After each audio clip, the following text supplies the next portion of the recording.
उत्तरी तंजानिया के एंगारुका गांव में शायद ही किसी के पास टीवी है। इसीलिए लिंडा मिलिम्बो अपने साथ एक छोटा सा चलता फिरता सिनेमा लाई हैं। वो तंजानिया के एक संरक्षण समूह लीड फाउंडेशन की तरफ से कुछ महीने पहले भी यहाँ आई थीं। आज मैं किसी की हाई के बारे में एक फिल्म दिखाने आई हूँ। किसी की हाई का मतलब है जिंदा पेड़ों के ठूंठ। हम पहले गांव में इसके बारे में बताएंगे और फिर देर शाम फिल्म दिखाएंगे। लेकिन सब लोग हैं कहाँ? अभी दोपहर का वक्त है और ग्रामीण अपने खेतों में जुटे हैं। सूखी जमीन में गड्ढे खोद रहे हैं। जहां तक नजर जाती है वहां धरती में गड्ढे ही गड्ढे हैं। ऐसा लगता है कि यहाँ के सभी 7,000 निवासी इसी काम में जुटे हैं। लेकिन यहाँ चल क्या रहा है? दरअसल ये लिंडा मिलिम्बो और लीड फाउंडेशन की तरफ से दिखाई गई एक और फिल्म का असर है। फिल्म का नाम था जस्ट डिग इट। गड्ढे खोदते और उसे घास के बीजों से भरते जॉन मूने को ये अच्छी तरह से याद है। इस फिल्म ने मुझे सिखाया कि मैं हाल के सालों में आई शुष्कता और सूखे के लिए कुछ कर सकता हूँ। हम जमीन खोद सकते हैं और पानी के लिए गड्ढा बना सकते हैं, जिसमें बीज रखे जाएंगे ताकि जमीन वापस ठीक हो सके। हाल के वर्षों में यहाँ जमीन रेतीली हो रही है। लगातार पड़ रहा सूखा जलवायु परिवर्तन का नतीजा है। क्या कोई इससे लड़ सकता है? शाम के 5 बजे हैं।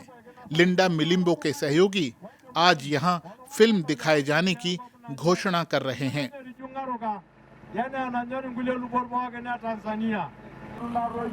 गांव वालों को ये बदलाव पसंद आ रहा है।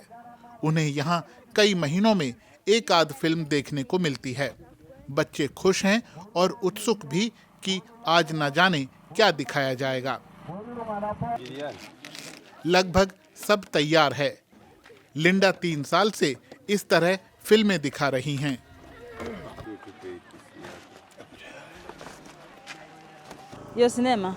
ये फिल्म दिखाती है कि कैसे अपनी जमीन को सूखे से बचाना है। हाल के सालों में लोगों ने अपने पेड़ों को कई बार काटा है। जमीन बंजर हो गई और पैदावार खत्म हो गई है। अब हम लोगों को दिखाना चाहते हैं कि दोबारा नमी कैसे आ सकती है, ताकि उनकी पैदावार बढ़े और अपने मवेशियों को चराने के लिए पर्याप्त चरागाह हो।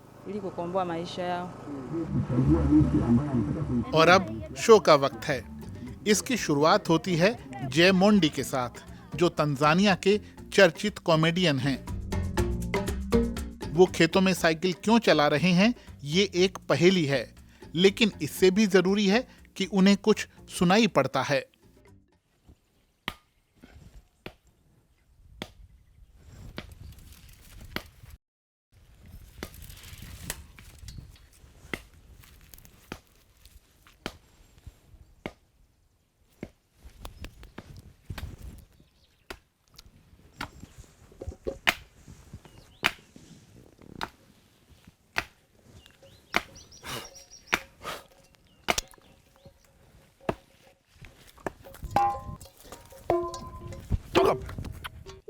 Wewe toka hapa.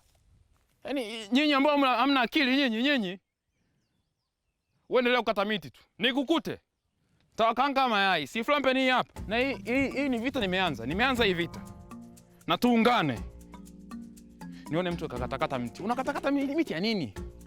Hamtaki mvua nyinyi eti?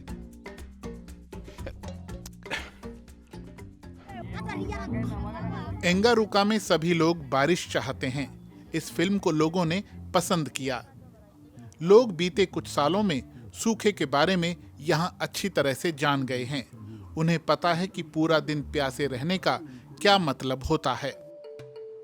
इस फिल्म ने गांव वालों को दिखाया कि छोटी झोपड़ियां और पेड़ों के ठूंठों को मौका मिले तो वो बड़े पेड़ बन सकते हैं। पहली बात, बढ़ता हुआ पौधा खोजो। फिर सबसे पहले उसकी मजबूत टहनी के अलावा बाकी सब छांट दो। पेड़ों पर निशान लगाओ ताकि सभी उसे देख पाएं। और सबसे अहम बात, भूखे मवेशियों से पौधों को बचाना होगा। इस अभियान के मुताबिक इस तरीके से तंजानिया में करीब 90 लाख पेड़ बचाए जा चुके हैं। दोबारा हरियाली लाने के इस स्तर के अभियान का असर स्थानीय मौसम पर भी पड़ा है। ये बारिश भी ला सकता है। इसका मतलब है कि देश का तापमान कम हो सकता है, पैदावार सुधर सकती है, कम से कम सैद्धांतिक रूप से। हालांकि एंगारुका में ये अब भी एक सपना है। बीते कुछ महीनों में पिछले बरसों के मुकाबले 30% बारिश कम हुई है। इसीलिए ये लोग पानी को रोकने के लिए गड्ढे खोद रहे हैं। अभियान के अनुसार तंजानिया और केनिया में ऐसे 2 लाख से ज्यादा गड्ढे हैं। तो क्या लोगों के एक फिल्म देखने से ये सब हो गया?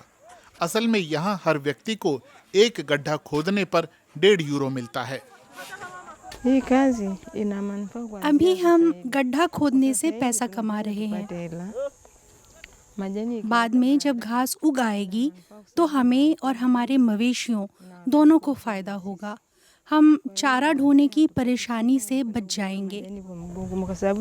अगर हम ये काम करेंगे तो हमें मवेशियों का ख्याल रखने में मदद मिलेगी।